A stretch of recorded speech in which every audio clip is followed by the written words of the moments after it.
생생하게 상생하며 YTN 라디오 생생경제.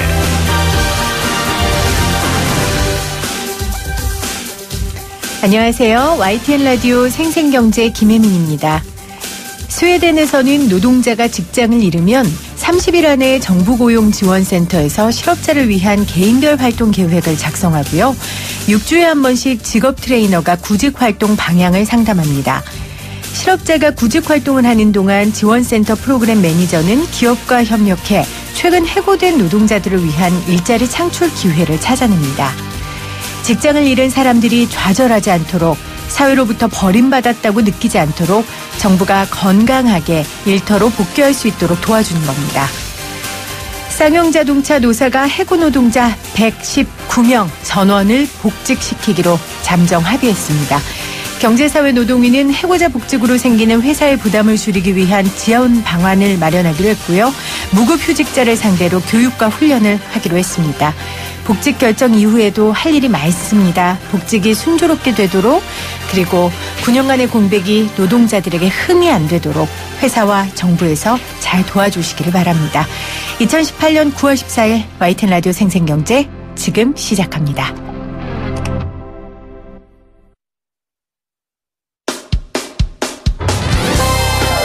가불의 경제학이 아닌 상생의 경제학을 말하는 경제방송 YTN 라디오 생생경제. 오늘 가장 뜨거운 경제 뉴스를 제일 생생하게 전해드리는 시간입니다. 말씀드린 것처럼 쌍용차 해고 노동자들이 전원 복직합니다. 9년 만의 일, 또 30여 명의 노동자가 세상을 떠난 후에 이루어진 합의입니다. 우리 사회의 9년 동안의 숙제를 풀어낸 노사 양측, 그리고 정부의 노력에 감사드리는데요. 경제사회노동위원회가 애를 참 많이 쓰셨습니다. 문성현 경제사회노동위원장 잠시 전화로 연결해보도록 할게요. 위원장님. 예, 문성현입니다. 애 많이 쓰셨습니다. 저보다도 당사자들이 얼마 있었어요. 얼마 전에 우리 생생초대석에 나오셔서 진심과 절실함이 있다면 어떤 일도 해결할 수 있다고 하시더니 정말 해결이 됐네요. 아, 그렇습니다. 예. 어떠세요? 소회 한 말씀 부탁드릴게요. 아니, 소외라기보다도, 우선 회사가 상당히 어렵습니다. 쌍용자동차 회사가. 그렇죠. 네. 요즘 차도 많이 안 팔리고, 경영도 어려운데, 어려운 결단을 했기 때문에 저는 이것을 계기로 해서 정말 쌍용자동차가 잘 됐으면 좋겠다는 게 절실합니다. 예, 아유, 그럼요. 그거는 온 국민의 마음입니다. 또 회사가 잘 돼야 노동자가 잘 살 수 있는 거니까요. 한 번 만나서 합의가 이루어질 일은 아니니 여러 번 노력하셨고 물밑 작업들을 하셨겠지만 합의의 결정타라고 할까요? 결정적인 시점이라고 할까요? 그런 게 있었습니까? 제일 중요하게는 대통령께서 한 2차례 인도 가셔서 언복을 하시고 해서 네. 대통령께서 말씀하신 것이 가장 결정적으로 중요한 계기였고, 그보다는 30번째 죽음이 있었습니다. 네. 그래, 참 안타까운 죽음이 있어서 그때부터 대통령께서 말씀하시지 않았다 하더라도 좀 국민적으로 사회적으로 이 문제가 해결됐으면 좋겠다는 절실한 바람들이 있었기 때문에 됐다고 봅니다. 그렇죠. 말씀해 주신 30번째 사망자도 복직 대기자였는데요. 그렇죠. 예. 안타깝게 먼저 이렇게 세상을 떠나셨습니다. 경제사회노동위가 앞으로도 할 일이 참 많으신데 전원 복직이긴 하지만 순차적이기 때문에 복직이 늦어지는 무급 휴가자들에게 교육과 훈련도 시키신다고요. 예, 그렇습니다. 예. 구체적인 계획이 나왔습니다. 아니, 그거는 이제 그런 것도 네. 좀 사회적 공감대가 형성돼야 그렇죠. 회사에 대한 특혜가 아닌 것으로 되지 않습니까? 네. 그래서 그건 제 생각은 경기도 이재명 도지사하고 상의해서 네. 경기도 차원에서 그리고 중앙정부도 가능하면 어떤 방안을 내어서 방법을 찾겠습니다. 제가 오프닝에서도 말씀드렸던 것처럼 스웨덴이나 선진국 같은 경우에는 실업자나 해고자에 대한 사회안전망, 재교육들이 철저하더라고요. 우리나라도 이번에 좀 그런 이상형차를 계기로 그런 부분에 좀 발전이 있었으면 좋겠어요, 위원장님. 실제로 앞으로 이제 4차 산업혁명이 눈앞에 있고, 네. 지금 제조업 자동차 쪽 사실 구조조정이 되고 있는데 이건 일을 제대로 하기 위해서도 이런 그 업무금 휴직이 상당히 나올 수가 있습니다. 네. 그러면 이제 회사도 어렵고 우리 노동자도 어려운 조건에 사는 것이기 때문에 이 문제를 회사가 해결하기가 그런 어렵지 않습니까? 네네. 그런 경우에 국가와 정부 사회가 앞으로 이렇게 서로 어려운 조건 속에서 서로 상생의 그 길을 찾는 노사에게는 역할을 해야 된다고 생각됩니다. 맞습니다. 지금 뭐 위원장님 거듭 말씀하셨어요. 쌍용차가 현재 어렵다. 자동차업, 조선업 다 어려운데 해고자 복지기에 따른 회사의 부담도 분명히 있을 겁니다. 그래서 노동위에서 좀 어느 정도 지원하신다고도 계획을 밝히셨어요. 이 부분에 대한 것도 앞으로 추후 논의하실 건 거죠? 그렇죠. 예. 네. 왜냐하면 이게 이제 사회적 합의가 되고 국민적 공감대가 있어야 그런 지원이라든지 가능한 것이지 그런 거 없이 요구한다고 하게 되면 그런 뭐 특정 기업에 대한 특혜성 지원이 되기 때문에 이 역시 이제 국민적 공감대가 절대적으로 필요합니다. 뭐 특정 기업에 대한 혜택이라고 볼 수도 있지만 제가 앞서 계속 강조한 것처럼 선례가 될 수 있으니까요. 그렇죠. 그 부분에 있어서 뭐 무엇보다 누구보다 우리 위원장님께서 잘 아시니까 잘 부탁을 드리고요. 추석 앞두고 우리 쌍용차 식구들 얼마나 행복할까요? 그렇죠? 그래서 제가 오늘도 뭐 저는 누구보다도 당사자들이야 참 못난 노동자인데 못난 남친 만나가지고 참 제가 기운을 너무 잘 하는데 참 9년 10년 가정지킨 우리 가족들은 너무너무 고마워요. 아이고. 정말 좋은 추석 됐으면 좋겠어요. 위원장님이 못난 남편이라고 표현하신 건 아마 이 노동운동을 본인이 공소하셨기 때문에 그분들 마음을 너무 잘 아시기 때문일 거예요. 그렇죠? 네. 정말 그분들에게 고맙다는 말씀 전하고 싶어요. 맞아요. 가족들이 잘 버텨준 거 감사의 인사를 우리 위원장님께서 전해주셨습니다. 위원장님 오늘 연결 감사하고요. 앞으로도 아무 문제 없이 자연스럽게 잘 복직될 수 있도록 정부에서 좀 많이 도와주세요. 예, 차 사실 일 있을 때 쌍용차 좀 사주세요. 네, 알겠습니다. 네, 고맙습니다. 예. 네, 문성현 경제사회노동위원장님, 눈물이 막 나는 것 같다 하셨는데, 그 말씀 하시는데 저도 눈이 찡하네요. 눈가가 찡했습니다. 얼마나 마음고생하고, 애쓰고 그러셨겠어요. 금속노조 쌍용자동차, 김정욱 사무국장 연결돼 있어요. 이분도 해고자시고요. 또 이번 복직 대상자십니다. 안녕하세요, 국장님. 네, 안녕하세요. 김정욱입니다. 네, 축하드립니다. 이렇게 인사하는 거 맞죠? 네, 많은 분들이 또 그렇게 말씀해 주셔서요. 처음에는 일단 좀 이렇게 실감이 안 났었는데, 또 어제 오늘 오셔서 좋은 이야기들 많이 해주셔서 정말 어려움 속에서도 우리가 잘 이겨냈구나 하는 그런 마음들 듭니다. 옆에 막 웃음소리도 들리고 그래요, 국장님. 네, 오늘 또 저희 이렇게 상황 아시고 오셔가지고 이렇게 이야기 나누신 분들이 좀 잘 계십니다. 시민들 축하 인사도 좀 받으셨어요? 어제 밤부터 많은 분들이 밤늦게까지 문자 보내주시고요. 오늘 기자회견 벌써 한 2차례 했고 방송 언론 인터뷰도 좀 많이 하고 많은 분들이 또 오셔가지고 안아주시고 하셔서 저희 또 다시 좀 이렇게 힘 많이 받고 있습니다. 국장님 가족분들은 뭐라 하던가요?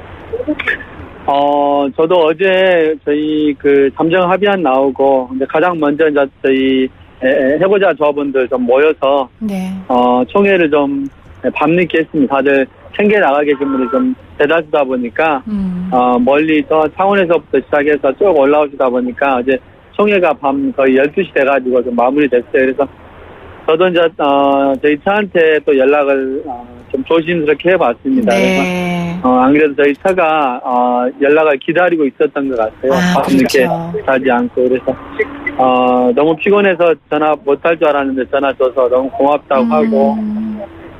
아내분한테 뭐라고 얘기하셨어요? 쑥스러우세요? 아니면 지금도 그 얘기하면 눈물 나세요? 네, 아주 눈물이 여전히 좀 남아있어서. 그렇죠. 어쨌든 10년 안 되게, 저희가 그 자리에 가장을 못하고, 어쨌든 가장 역할을 해주고 또 굉장히 잘 끌어줘서 항상 미안하고 고맙고 또 아이들한테는 가장 소중한 시간 부모로서 또 역할을 못해서 항상 또 미안한 마음이 있어서 저희도 가끔씩 울컥울컥합니다. 그럼요. 아이들이 가장 돈이 많이 들 때였을 거예요. 그 10년이. 그렇죠? 네, 그렇습니다. 얼마나 아버지로서 할 수 없는 마음, 가장으로서의 그 부족한 마음 때문에 괴로우셨겠어요. 그 마음을 아마 우리 청취자분들도 많이 아실 텐데 또 네.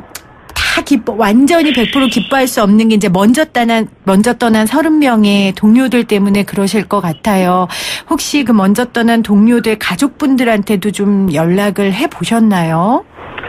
네, 또 몇 분의 이렇게 가족들은 연락이 또 되신 분이 있고, 실은 쌍용자동차 보통 전까지는 이제 그 사태라고 저희는 표현을 했는데 네. 최근에 경찰 인권 침해 조사위에서 보고서가 나오면서 이게 그렇죠. 이제 국가에 의해서 이렇게 저질러진 실은 참사라고 저희는 이제 다시 이렇게 표현하게 됐습니다. 네. 그 상황들을 겪으면서 많은 사람들이 쌍용자동차 해고 노동자 하면은 되게 사회적인 낙인이 있었습니다. 그래서 사람들 앞에 나서는 것들, 쌍용자동차 출신이라는 것들이 여전히 살아가고 있는 해고 노동자들한테는 실은 상당히 고립됐던 상황들이 있었습니다. 그렇죠. 그래서 그런 힘듦들이 있어서 실은 또 쉽게 많이 회복해가는 과정들이 여전히 저희들한테는 힘겨움인 것 같습니다. 네. 쌍용차 해고 노동자라는 딱지 때문에 재취업도 힘들었다라는 말씀 저도 들었습니다. 그리고 네. 얼마 전에 그 쌍용차 해고 노동자들 아내분들의 대다수가 자살을 한 번쯤 다 생각했다는 그런 연구 결과도 보기도 했었고요. 그러셨군요. 네. 자, 오늘 회견장에서 노사가 손을 맞잡고 있는 모습 보니까 참 보기 좋았는데 아직 풀어야 할 문제들이 좀 있습니다. 그 국가와도 있는데 지금 말씀 중에 참사라고 이제 부를 것이다라고 하셨어요. 그 부분에 대해 경찰 인권침해조사위에서 나온 보고서 내용 관련해서요. 국가를 상대로 손해배상이라든지 이런 것들을 지금 계획하고 계신가요? 노조 차원에서? 저희도 어쨌든 참 안타까운 일이지만은 최소한 그 당시에 책임자였던 사람들, 네. 당시 청와대가 최종 승인자였거든요. 그것은 이제 달리 말하면 이명박 대통령이 그걸 이제 승인했고 그렇게 이제 실행을 했던 게 조윤호 전 경찰청장이잖아요. 네네.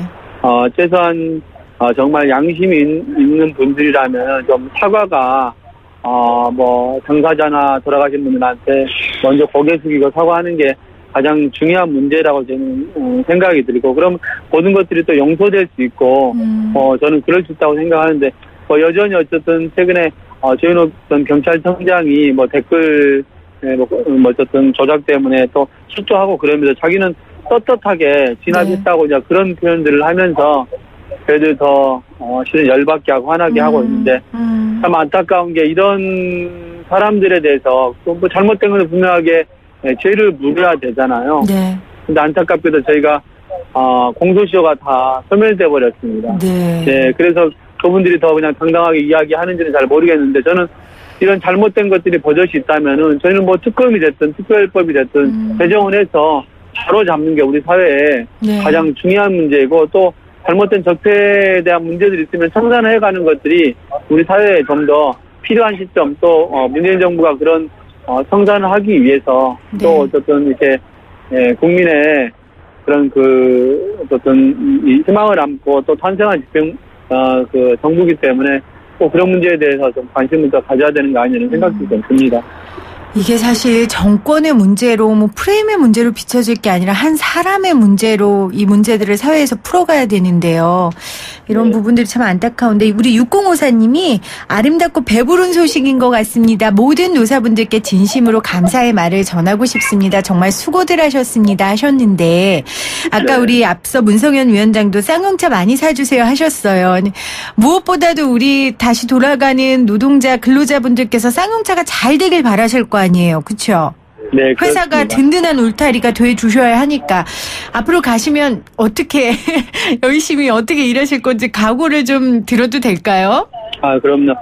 어쨌든 저희가 이렇게 안전하게 그래도 정말 이렇게 30명의 가족들을 먼저 보냈지만은, 실은 저희도 반드시 공장으로 들어가서, 어쨌든 함께, 실은 당시에 2009년 산자와 죽은 자라는 이름으로 갈렸던, 동료들과 다시 좀 땀을 흘리는 게 저희들한테 제일 중요할 것 같고요. 또, 저희가 이렇게 또, 공장 안에 들어갈 수 있도록 성원해줬던 수많은 시민들, 연대자분들에게 우선 좀 감사드리고 싶고, 어쨌든 저희도 오늘 기자회견 통해서, 이렇게 저희들의 입장들 이야기했지만은, 그래도 여전히 길거리에서 또, 75m 굴뚝위에서, 어쨌든 가장 노동자들의 권리를 찾기 위해서 싸우고 있는 노동자들, 홍기탁, 박준호 동지가 있습니다. 그리고 또, 저희보다 앞서서 해고된 소축국택의 저희 또 형님들도 계시고, 정규조 선생님들이 길거리에 있어야 되지는 않잖아요. 어쨌든 교단에서 아이들을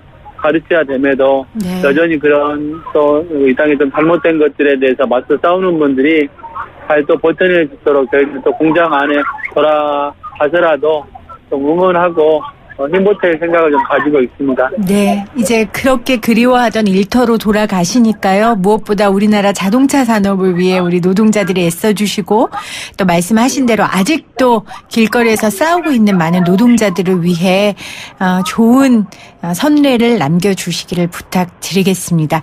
다시 한번 축하드립니다, 국장님. 예, 저희들의 이야기 또 이렇게 잘 청취해 줄 수 있어서 너무 고맙습니다. 네, 고맙습니다. 즐거운 추석 보내세요.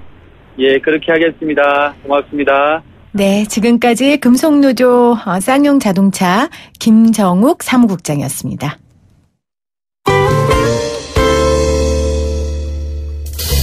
YTN 라디오 생생경제에서 여러분께 드리는 선물입니다. 청고마비의 계절을 맞이하여 여러분들의 마음의 양식을 쌓을 수 있는 다양한 책 선물들을 준비하였습니다. 밀리의 서재에서 전자책을 자유롭게 읽을 수 있는 3개월 무료 이용권을, 한국경제신문에서 다양한 경제서적을, 요리하는 CEO 박미란 고수의 가정 간편식 응용 요리책을, 건조한 피부 톡 쏘는 탄산으로 아픈 만큼 아름다워지는 주식회사 테미스의 테미스 센텔라 탄산팩 세트까지 퀴즈를 맞추시고 의견을 보내주시는 분들께 추첨을 통하여 선물을 마구마구 보내드립니다. YTN 라디오 생생경제, 오늘 쌍용차 해고자 119명 전원 복직한다는 이야기 전해드렸는데요. 관련돼서 여러 의견 또 여러 입장이 있다는 거 잘 압니다. 그런데 오늘 전원 복직이 발표된 날이잖아요. 오늘만큼은 일터로 돌아간 분들을 그냥 응원해주고 격려해주고 그랬으면 좋겠습니다. 오늘 문자로 여러분들 함께 쌍용차 해고자 노동자들을 위한 축하의 메시지 그리고 여러분들의 의견 받도록 하겠습니다. 샵 0945 우물정 0945입니다. 여러분들의 의견 기다리면서요. 저는 입으로 가겠습니다. 생생하게 상상하며 YTN 라디오 생생경제는 방송통신위원회의 방송통신발전기금을 지원받고 있고요. 포스코와 함께합니다.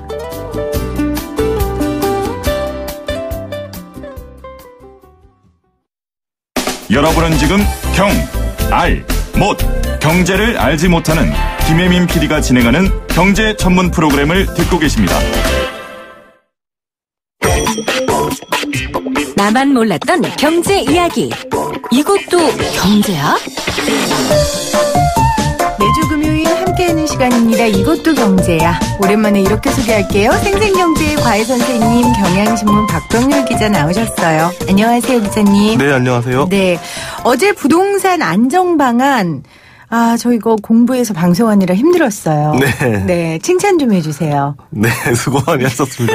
저희도 사실 어제 정신이 하나도 없었죠. 그렇죠. 네. 경제 전문 기자도 힘든 거, 이 경할못이 이거 하느라 얼마나 힘들었겠어요. 네, 어제 그래도. 저희가 실토를 하자면 언론사들이 또 많이 어제 초반에 오버도 많이 했었습니다. 맞아요. 근데 왜 엠바고를 보통 엠바고 걸고 알려주잖아요. 네. 이번에 왜 그렇게 꽁꽁 숨긴 거예요? 너무 민감한 내용이라서.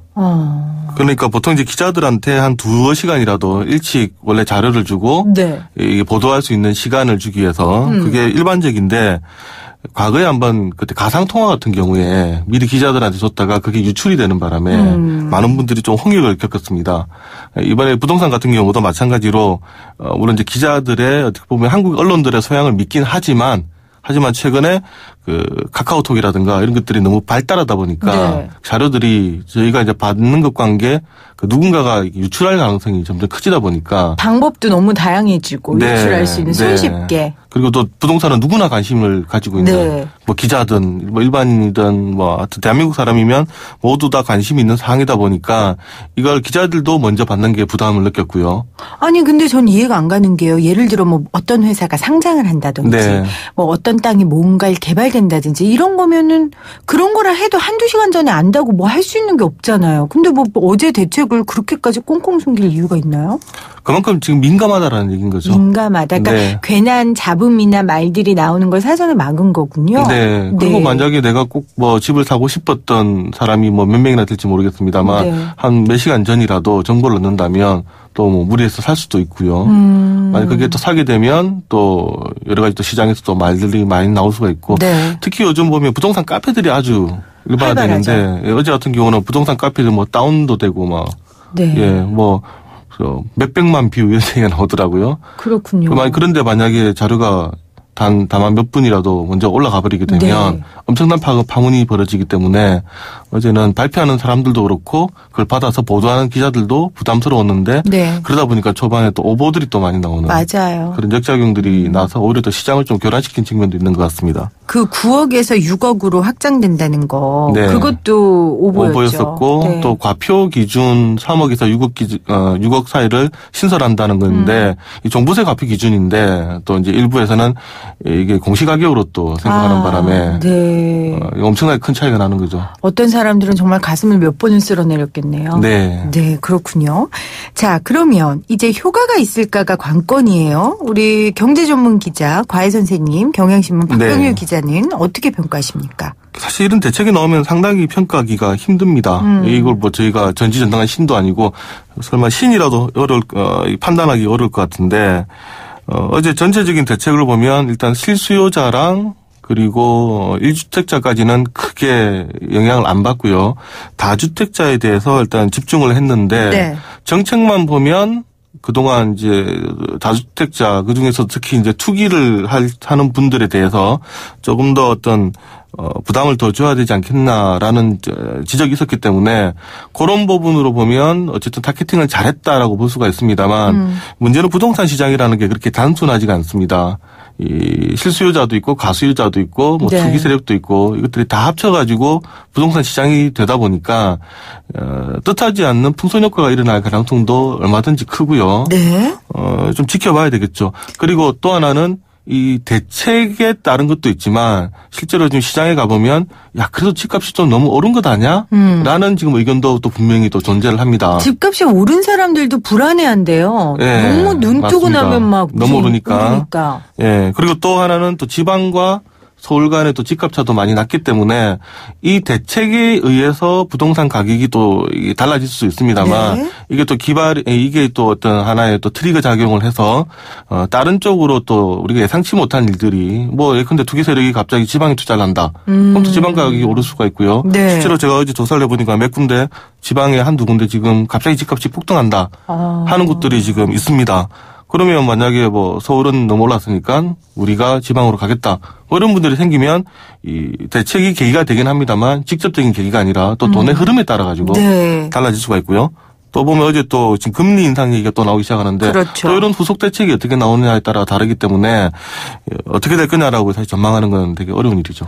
변수가 부동산 시장은 너무 많은가 봐요. 모든 경제학이 그렇습니다. 모든 경제 체제가 우리가 경제학 교과서를 보면 뭐 예를 들면 가격이 올라가면 수요가 떨어지겠네라고 생각을 하고 가격이 떨어지면 수요가 올라간다라고 많아진다라고 생각을 하지만 네. 실제로 그렇지가 않죠. 이 세상의 모든 것들이 변수기 때문에 말씀하신 것처럼 그나마 이제 부동산의 경우는 정부 정책의 영향을 가장 많이 받습니다. 네. 그래서 우리가 이제 통제할 수 있다라고 하는 그나마 통제할 수 있는 몇 가지 경제 정책 중에 하나라고 봅니다만, 네. 하지만 이것도 뭐 세계적인 뭐 금리의 이동이라든가 또 우리나라 경제 체질이라든가 또 사람들의 생각이라든가 뭐 이런 것에 따라서 또 달라질 수가 있기 때문에 네. 저희가 사실 어떤 부동산 대책에 대해서 이게 성공했다 실패했다는 흔히 말하는 이제 결과론적인 얘기. 그걸로 말하는 게 뭐 가장 많은 거죠. 근데 사실 정책이 발표됐을 때 뭐 100% 이게 어떻게 갈 거다 아는 사람들은 뭐 존재를 하겠어요. 저는 없다고 봅니다. 그런데 지금 말씀하신 것처럼 변수가 많아서 예상하기 어려우면 선례를 좀 살펴보잖아요. 네. 그런데 이미 종부세는 참여정부 때 이미 지금 오히려 지금보다도 많이 안 올렸는데도 실패했다라고 판정이 난 건데 왜 또 종부세를 올렸을까요? 이제 종부세가 참여정부 때 셌었는데 네. 이명박 정부 들어가면서 거의 반쪽화 시켜버렸고요. 그러니까 이게 종부세가 실패했냐 성공했냐도 경제학자들 사이에서 판단이 다릅니다. 왜냐하면 2007년 이후에는 집값이 깎였기 때문에 이게 깎였던 게 종부세가 본격화 적용이 되면서 영향을 미쳤다고 주장하는 분들도 있고요. 그다음에 단기적으로 내리긴 내렸군요. 2006년에 폭등을 했다가 2007년부터 잡히기 시작하죠. 또 2008년 또 더 잡히는데 근데 이게 종부세나 참여정부의 정책만으로도 볼 수가 없는 게 그 중간에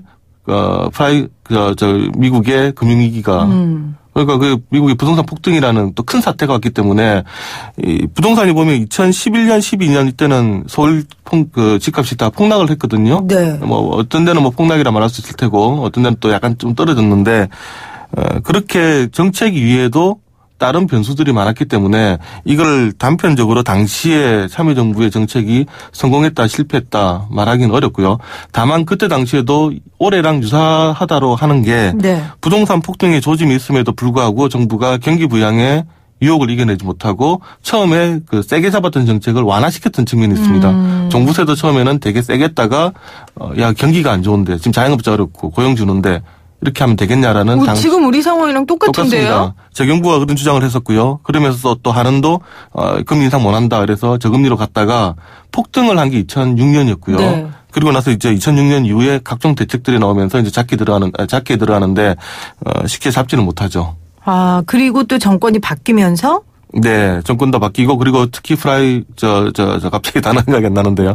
그러니까 금융위기가 오면서 전체적으로 이제 가격이 네. 그렇죠. 서브프라임 모기지 네. 사태가 오면서 전체적으로 다 집값이 하향 조정되는 그런 상황이 갑니다. 다 말할 수 없고 변수가 너무 많다고 하니까 그러면 그냥 이번 정권으로 좀 축소를 해서요. 네. 8차례 발표했어요. 네. 그러니까 어제 모신 전문가들은 이게 몇 번인지도 기자들도 헷갈리는 것 같아요. 네, 맞습니다. 네. 어쨌건 지금까지 규제 발표가 나면 다 오르지 않았어요. 이것도 결과론적인 얘기일 수도 있지만. 여러 분석이 가능하겠습니다만 한 분석 중에 하나는 그동안 정부 대책이 약했다라고 보는 사람도 많습니다. 처음에는 이렇게 세게 할 거다라고 했다가 막상 대책이 나오면 약하다 보니까 실수요자가 아닌 투기 세력들 같은 경우에 뭐야 이거 공수표잖아. 또 헛방이잖아. 생각보다 약하네. 그러면서 한번 불 붙었던 부동산이 가라앉지 않았다라는 그런 분석도 분명히 하나가 있고요. 그래서 차라리 지난번 같은 경우도 이번이 아니라 지난번에 종부세 발표할 때 좀 세게 쓰면 어땠을까? 그러게요. 라는 또 역시 이제 또 결과론적인 얘기가 나오는데 물론 당시 이제 정부 생각으로는 너무 세게 해버리게 되면 시장이 충격받을 수 있는 부분, 특히 우리 전체 경기가 안 좋기 때문에 너무 건설 경기를 또 죽여버리면 또 후폭풍이 크기 때문에 그걸 또 지켜봤다라는 얘기도 있습니다. 그런데 이 정책을 결정할 때 보면 가만히 양쪽 얘기를 들어보면 다 맞는 얘기예요. 네, 지금 생각 같으면 아주 세게 해서 부동산을 좀 잡아줬으면 좋겠다. 그리고 이 부동산에 대한 일종의 어떤 투기 세력이든 아니면 부동산 시장을 너무 정부가 얕본 게 아니냐라고 지금 와서는 얘기를 할 수가 있습니다만 제가 만약 정책 당국자 입장에서 서 있더라도 전체를 봐야 되잖아요. 부동산도 봐야 되지만 경기도 봐야 되고 뭐 일자리도 봐야 되고 그런 사람 입장에서는 또 다양하게 볼 수 있는 그런 분명히 또 여지도 있는 것 같습니다. 그리고 그때 세게 잡았으면 또 그렇게 세게 잡아서 이렇게 경기가 지금 안 좋다. 그런 이야기들 나올 수도 있어요. 나올 수가 있죠. 네. 우리가 스포츠를 보면 왜 그때 그 선수를 넣었냐. 결과론적이거든요. 그 선수가 골을 넣으면 정말 감독이 잘했던데 그 선수가 못하면 너 왜 괜히 그 선수 넣었냐라고 얘기를 할 수가 있는데 사실 세상 만사가 다 그런 거죠. 그렇죠. 그래서 정책하시는 분보다 이렇게 평가하는 PD나 기자가 속 편한 것 같아요. 아니에요. 저만 속편합니까? 근데 저희들 한 번씩 또 전망을 해야 되기 때문에. 네. 저는 한 번씩 기자나 PD나 이제 이런 분들을 보면 이런 생각이 들어요. 이 스포츠로 보면 해설자 같은 경우. 해설자들이 경기하기 전에 오늘 이 경기는 뭐 0대0이 될 것 같아. 1대0이 될 것 같았는데 잘 안 맞죠. 그리고 또 해설을 지켜보다가 아니 그때 왜 그렇게 했어요 라고 할 수 있는 건 결과를 보고 얘기를 하는 건데. 아니 그러니까 우리는 그렇게 빠져나갈 구멍이 있는데 정책 당국자들은 없잖아요. 그러니까 사실 어떻게 보면 좀 힘든 직업일 수도 있고요. 맞아요. 예. 그렇기 때문에 이분들의 판단이라든지 이분들의 정말 결단이 굉장히 중요한 건데요. 네. 오늘 경향신문 박병효 기자와 함께 어제 부동산 안정 방안에 대한 이야기를 좀 나누고 있어요. 그런데 지금까지 서울 집값이 뭐 왔다 갔다 할 수 있었지만 역사 이래 한 번도 떨어진 적은 없지 않았죠. 아니죠. 한 번은 아니죠. 그러니까 외환위기 때 폭락했었고요. 아니 근데 결국은 올랐잖아요. 이것도 그렇죠. 결과론적으로는 다 오르죠. 근데 이게 어떻게 보면 물가가 계속 오르니까 이 얘기는 그러면 과거에 라면값은 라면값이 1980년대에 비해서 지금 떨어지느냐. 그러니까 집값이 오르는 것은 물가 상승률이나 경제 성장률에 따라서는 정상입니다. 그러니까 우리가 부담을 안 느끼는 정도는 뭐냐면 물가 상승률 정도만 집값이 오른다든가 경제 성장률 정도만 오르면 국민들이 감내를 할 수가 있는 거죠. 내 소득도 오르니까. 내가 입사했을 때 2천만 원 받았는데 한 10년 좀 지나면 승진도 하고 그렇죠. 그러면서 뭐 4, 5천만 원, 7, 8천만 원 받으면 충분히 집을 살 수가 있기 때문에 집값이 떨어지라는 얘기가 아니라 오르긴 오르되 이게 과도하게 경제 성장률 쉽게 말하면 내본 것보다 너무 많이 오르면 그때부터 이제 일반 서민들이 악소리가 난다라는 거죠. 그럼 왜 과도하게 올라요? 집값은? 그 여러 가지를 이제 바라볼 수가 있을 것 같은데 지금 전 세계적으로도 이제 부동산 가격이 비싸다라는 얘기가 나오는데요. 일단 우리나라만 한정해서 보면 역시 이제 땅에 대한 그건 사실 국가에 있는 이제 국민들의 생각도 있을 수가 있을 것이고 우리나라 같은 경우 지금 또 땅덩어리가 작고요. 네. 아무래도 미국 같은 나라랑 한국 같은 나라를 또 보면 이 땅에 대한 개념이 다를 수도 있습니다. 이게 광활한 대륙이 있는 나라랑 아주 좁은 땅덩어리. 파이 자체가 적죠. 네. 그리고 우리는 땅덩어리에 비해서 또 경제력은 또 괜찮거든요. 세계 10위 경제권이라고 하는데 그러면 그렇다고 우리가 땅이 세계 10위권이냐. 또 그건 아니란 말이죠. 그러면 경제력이라는 건 또 돈이 많다는 얘기인데 돈은 많고 땅은 적고 또 사람도 많죠 우리가. 인구 밀도로 보면 아직도 세계 매지 안에 들어가는데 그러면 당연히 이제 땅을 갖고 싶어하는 사람이 많을 수밖에 없는 거고요. 그러면 이제 거기에서 어떤 실제 가격보다도 더 높게 형성이 될 수도 있는 것이고 또 우리가 또 전통적으로 그 땅에 대해서 또 우리 국민들이 갖고 있는 소유욕 같은 것도 무시를 못하기 때문에 이런 것들이 어떻게 보면 좀 복합적으로 되고 있다 이렇게 봐야 될 것 같습니다. 그러니까 땅 자체의 파이가 적고 그리고 땅에 대한 개념, 문화 이제 이러한 부분들이 이제 나라마다 차이가 있으니까 우리나라는 집값이 이렇게 과도하게 오를 수밖에 없는 상황인 거네요. 그것도 그 전 국민들이 또 집에 매달릴 수밖에 없는 이유. 그러니까 서양도 보면 시드니라든가 뉴욕이라든가 비싸잖아요. 네, 중국 베이징도 되게 비쌉니다. 그러니까 수도라든가 특정 지역은 되게 비싼데 우리처럼 전 국민들이 이렇게 매달리는 경우가 좀 잘 없거든요. 그게 이제 그 나라의 좀 특징으로 볼 수가 있는 거죠. 그러니까 왜 매달리냐고요? 아까 그런 이유 때문에. 네. 그렇구나. 집값이 오르면 안 되냐, 부동산 가격이 오르면 안 되냐면 부동산 가격이 올라버리면 그 경제의 근원이 되는 모든 가격이 올라버립니다. 임대료가 오르기 때문에 소위 말하는 기본적인 재반 비용이 다 올라버리는 거죠.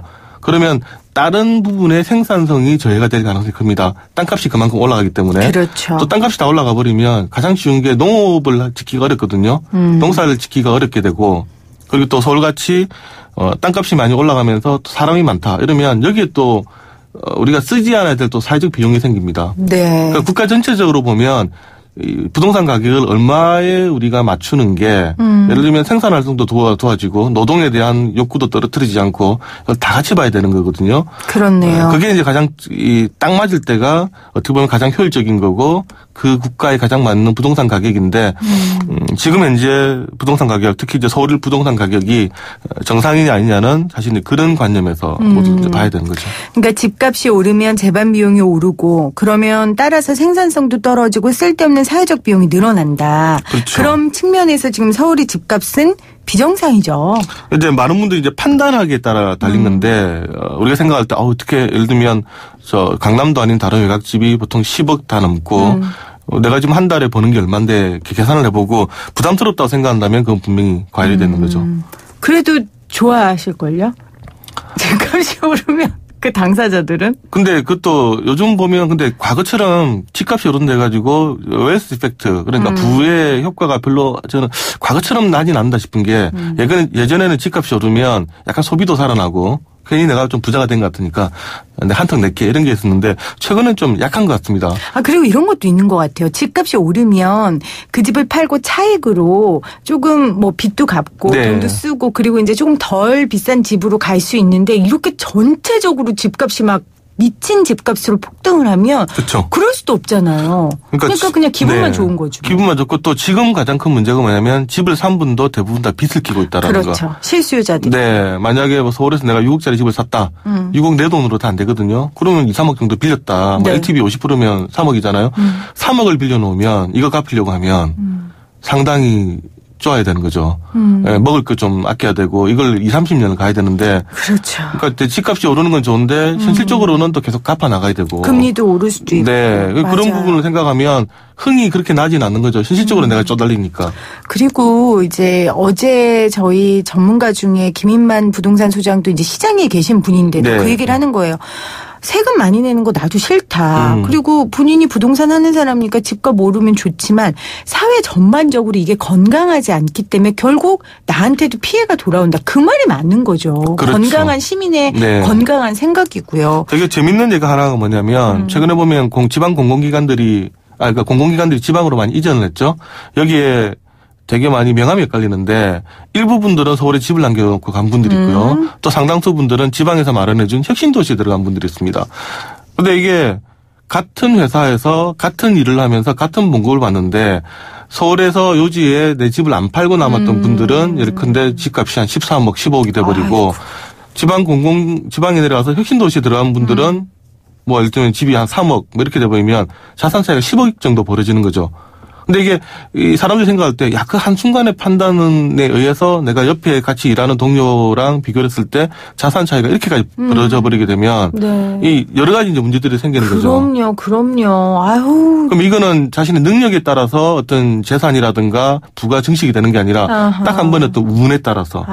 그래서 이제 다들 이제 로또를 원하게 되는 거죠. 그러니까 사회가 비정상적이네요. 내가 일을 해봤자 뭐 벌지도 못하는 돈 그거보다는 맞아요. 집 사는 게 최고인데 내가 왜 일을 합니까? 이런 얘기가 나오는 거죠. 그러면 사회 전체적으로 결국 생산성이 떨어지는 거고 일하려는 사람이 없어지는 거죠. 네. 집값은 잡아야 되는 걸로. 잡다기보다는 안정화가 돼야 된다. 안정화돼야 되는 네, 안정화가 걸로. 돼야 되고 네. 지금처럼 과열돼서는 그러니까 이게 어떤 재산 증식의 수단으로 돼서는 좀 곤란하지 않느냐. 네. 특히 모든 국민들이 바라는 그런 수준으로 가면 안 된다는 거죠. 이러한 이유 때문에 이제 집값에 대한 토지에 대한 사적 재산 침해와 공공성의 경계에 대한 논란이 늘 있지만 네. 그래도 정부에서 이런 강력한 규제들을 펼치는 건데 근데 또 이번에 또 재밌는 것 중에 하나는 물론 늘 그랬어요. 이런 거 있으면 그래 정책 당국자들을 너희들은 좀 어떠냐 한번 보자. 이래서 어제 같은 경우에 막 그 청와대에 있는 사람들의 몇 %는 다주택자. 네. 뭐 김현미 국토부 장관은 동생한테 집을 팔았다면서요? 근데 그 집이 서울에 있는 요지의 집이 아니고 제가 알기로 외곽에 있는 집을 알고 있는데. 아, 그렇군요. 또 그건. 예, 어쨌든 그건 뭐 사연을 많이 봐야 되는데 사실 그런 질문에 대해서는 문제 제기는 할 수가 있습니다만 네. 근데 또 두 개 다 사실 또 비난이 가능해요. 예를 들면 강남에 집이 있으면 너 강남에 집 있으니까 너 그런 거 아니야라고 얘기하지만 또 강남에 집이 없으면 넌 강남에 안 살아보니까 그런 얘기한다. 그 강남이 그렇게 좋습니까? 장하성 실장은 강남 살아봤더니 별거 없다 그랬잖아요. 정책에 대한 얘기를 이제 그렇게 얘기하는 거죠. 네. 과거에 노무현 정부 때 종부세라든가 세금 정책을 내니까 뭐라고 공격을 했냐면 야 너는 평생 니네들은 예전에 학생운동만 하고 일을 안 해보니까 세금이 얼마나 부담스러운지 모르지 라고 얘기를 했거든요.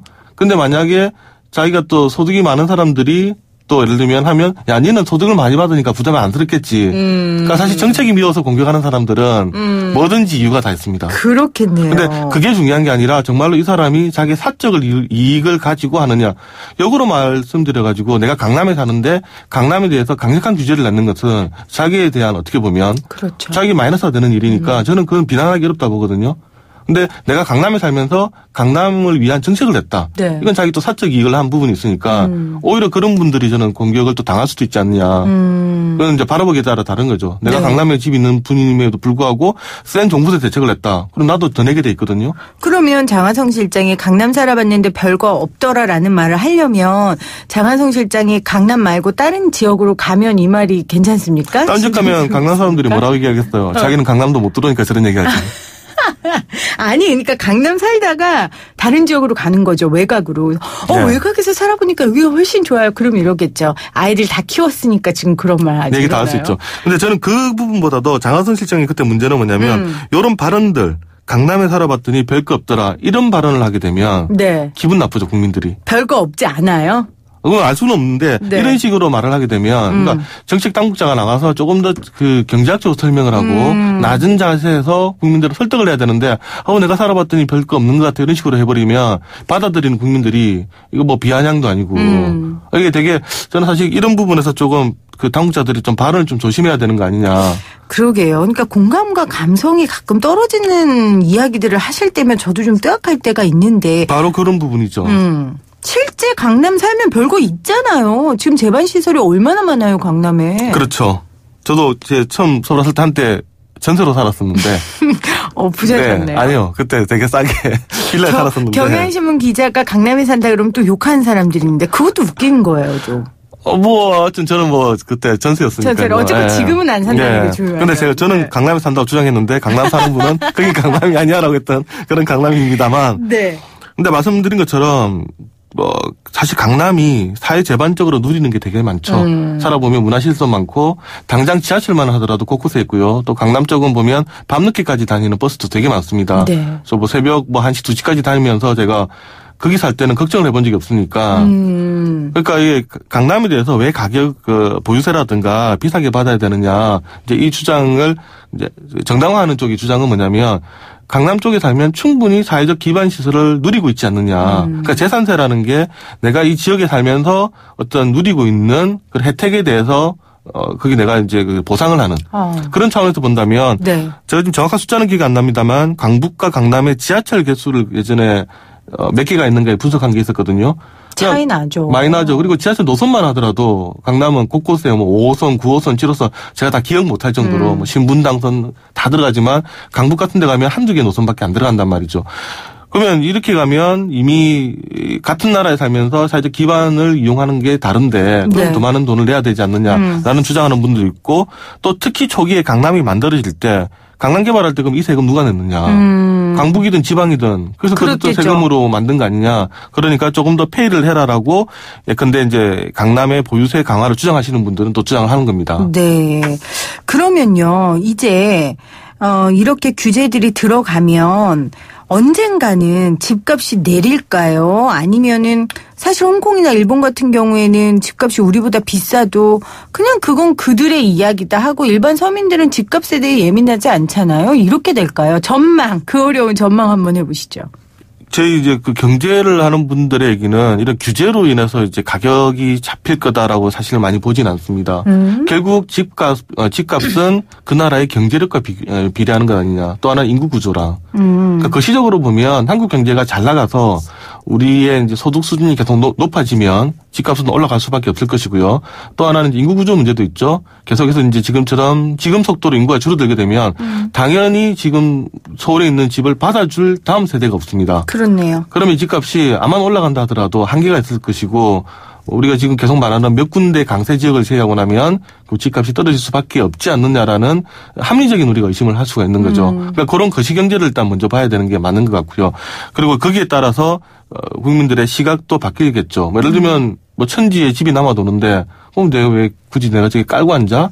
생각할 수도 있고 또 요즘 젊은 세대의 생각도 바뀌죠. 그리고 또 복지제도도 있습니다. 그렇죠. 만약에 복지나 연금제도가 잘 돼버리면 특히 서양 같은 경우에는 아니 이제 늙어서 충분한 연금이 나오는데 내가 비싼 집을 가질 이유가 없는 거죠.